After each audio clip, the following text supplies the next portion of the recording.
بها او نقتدي به. اول حاجة تعريف السيرة الذاتية. السيرة الذاتية لكل شخص هي بتعبر على حسن السير والسلوك لتلك الشخصية.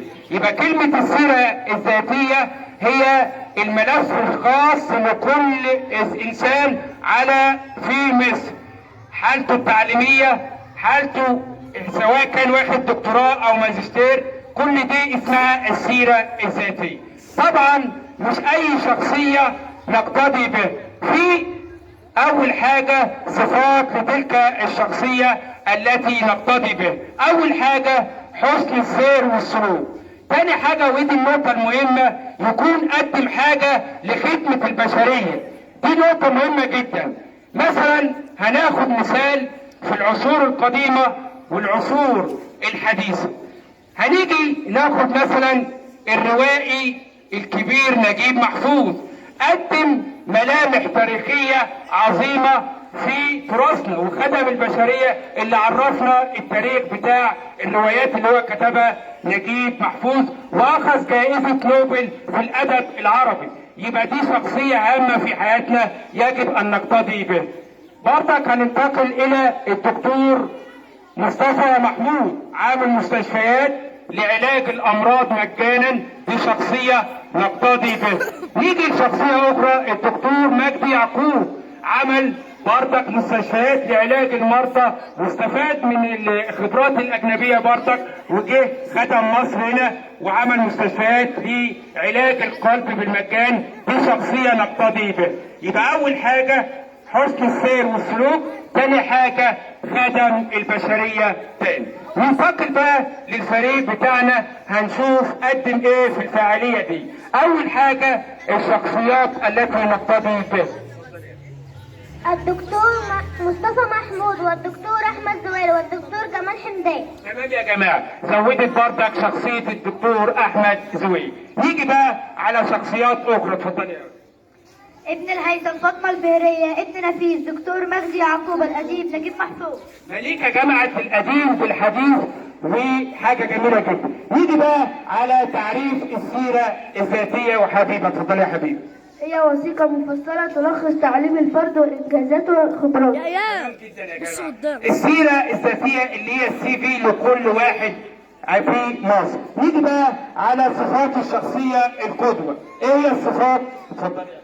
سيرة ذاتية متميزة أسهم في خدمة البشرية، نقتدي به في السلوك والأخلاق، السيرة والخلق. نيجي بقى على شخصية نيجي على الحسن ابن الهيثم.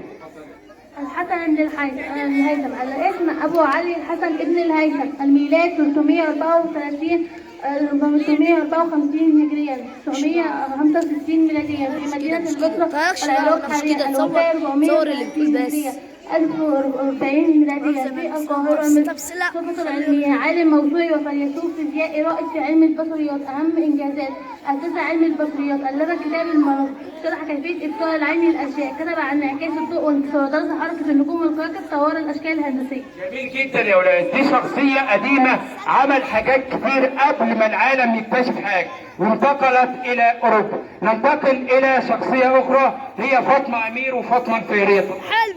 فاطمة الفهرية تأسيس مسجد القرويين، أنفقت معظم أموالها على طلاب العلم، سميت بأم البنين، حولت مسجد القرويين إلى أقدم جامعة من العالم تعلم بها ابن خلدون وابن رشد.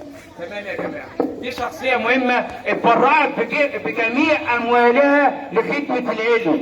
تمام. نيجي بقى على شخصية أخيرة وهو ابن النفيس. ابن النفيس لقد أسس العديد من المؤلفات في أصول الفقه والعقيدة، واكتشف الدورة الدموية الصغرى، وشرح وظائف القلب والرئتين، وشرح وظائف العين والدماغ، وألف كتب في الفلسفة. جميل جدا يا جماعة. قبل ما ايه الكلام ده قديم، يعني حاجات عظيمة جدا. هنيجي بقى على مشاركة صلاح في المظاهر الاجتماعية.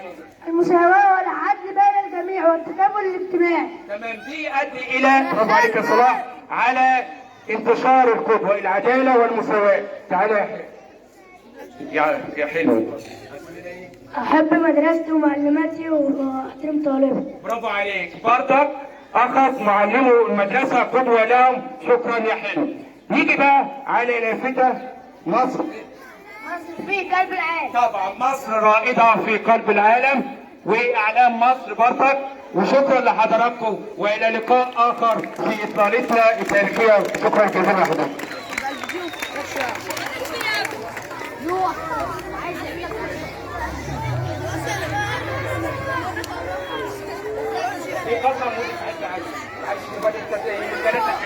يلا يا جماعه.